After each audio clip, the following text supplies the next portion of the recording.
How has it been living in Ghana for the past 6 months? Your girl is here to spill all the tea. If you're considering moving to Ghana, keep watching this video.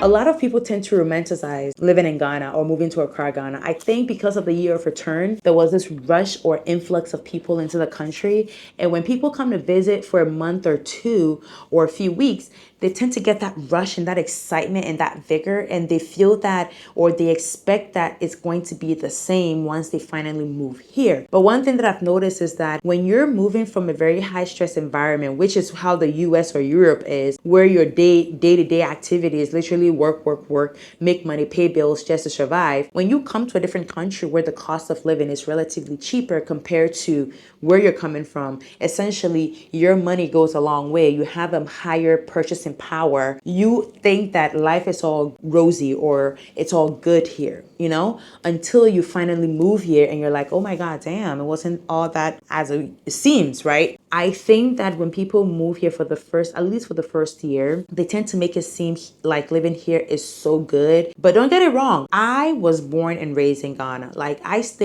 have spent at this point more than half of my lifetime living in Ghana. So I know how it is. I know the power can go out for several hours in the day. I know the water supply is very inconsistent. I know how hot the country can be. I know how laid back people can be, how sometimes that is to a fault in the sense that when you give somebody work to do, it takes them forever to do it. That alone can stress you out. But when people are living here, they make the whole place like living in Accra is so glamorous. Everybody should come here and enjoy life. It's easy, among other things, forgetting that you're coming from a place where the systems work for the most part. So when you come to a place where the system kind of sort of works, that alone is exhausting and annoying. So I think we need to tone it down when it comes to romanticizing living in Accra. And I feel like for our brothers and sisters that are coming from the diaspora, please do your research. And I will advise that when you come, spend a month or two, visit multiple times in the year, different times in the year. Don't come only during December when it's dirty December and the vibes are all high. Okay? Just so you can experience the country under different circumstances or different conditions, then you can assess to see if this is a place you would want to live. And when you come, don't just come during dirty December when the vibes are all hot and think that it's always party and fun and vibes all the time. It's not always that way. That leads me to my next point, which is dirty December. I feel like people come here during December/January period, have fun, party. When there's so many events, everybody's having fun and is partying, and they think that the energy is the same throughout the year. That's not the case. I was here during dirty December, but did you guys see me participate in dirty December? No, because I'm honestly not interested. I don't even have the energy to be around so many people like that. Plus, there's always pricing issues during that period, which I'll be talking about soon. But I feel like people come here during dirty December and they expect that the vibes will remain the same once they move here. This country is so calm and quiet right now.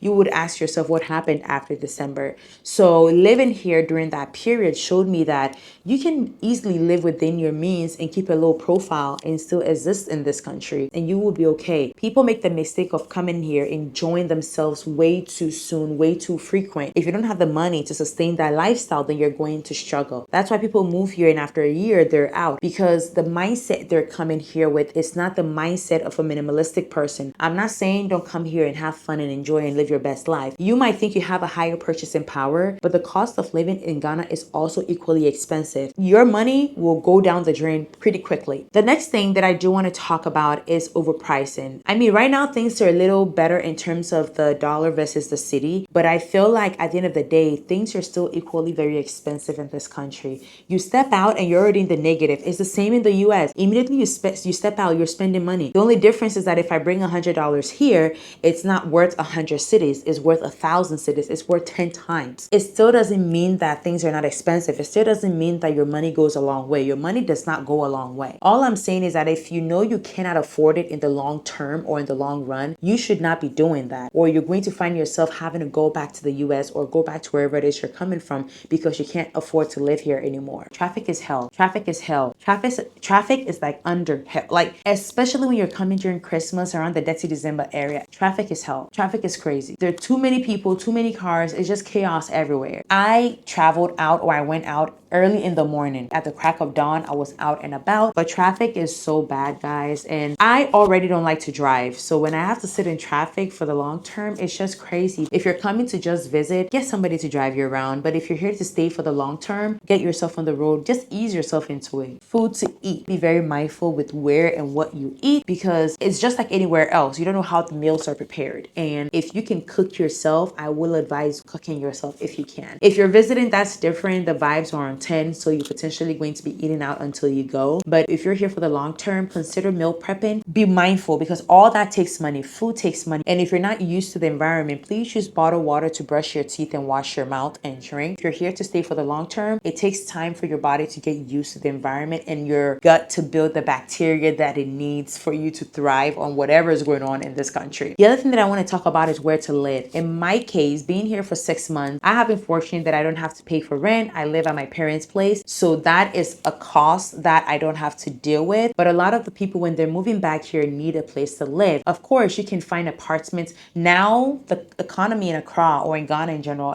especially in Accra, is getting to the point where people are building homes and apartments for rent. So finding a place to rent is not necessarily difficult. It's just finding the one that suits you that might be potentially hard to find. And with the way things work here, the rental system is not as efficient as it is elsewhere. So it's kind of like a lot of back and forth and up and down. But that's why I said, before you move here fully, it is in your best interest to come down a couple of times and even use that time to find a place to live, figure out if you want to buy or rent and what condition will help you. If you want to build as well, figuring out what will work best for you. Mind you that buying a land in Ghana is not easy. It's not a walk in the park. If you decide to come here and buy land and build, be very, very careful. Make sure you ensure you go through the proper channels. I think this is the main issue for me when it comes to living in Ghana for the past 6 months, and it's usually a bone of contention for a lot of people when they move here, is the money issues and living within your means. I have seen several videos of individuals or families that have moved down to Ghana because they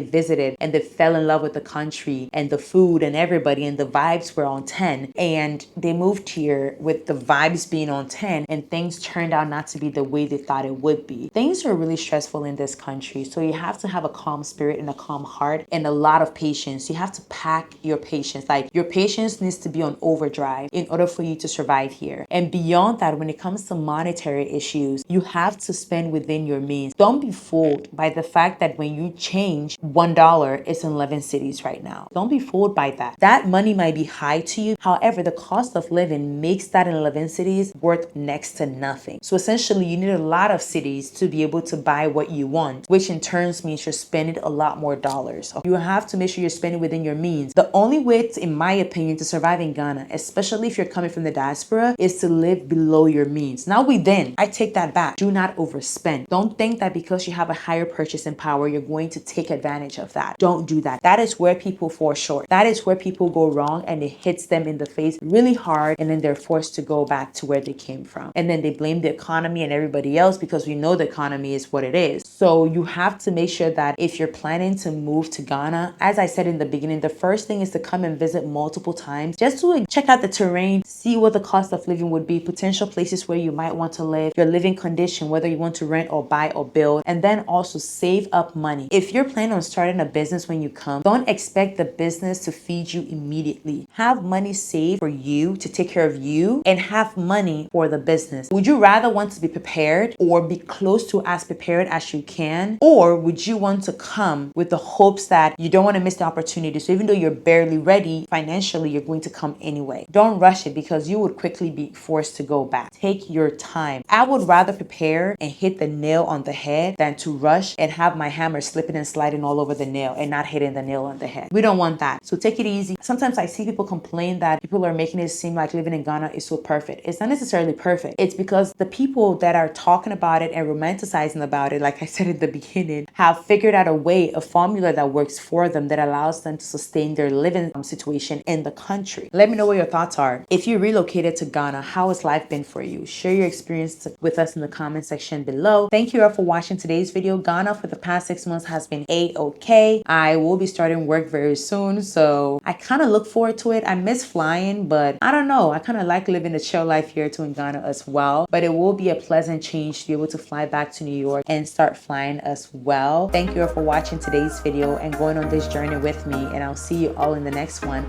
Bye-bye.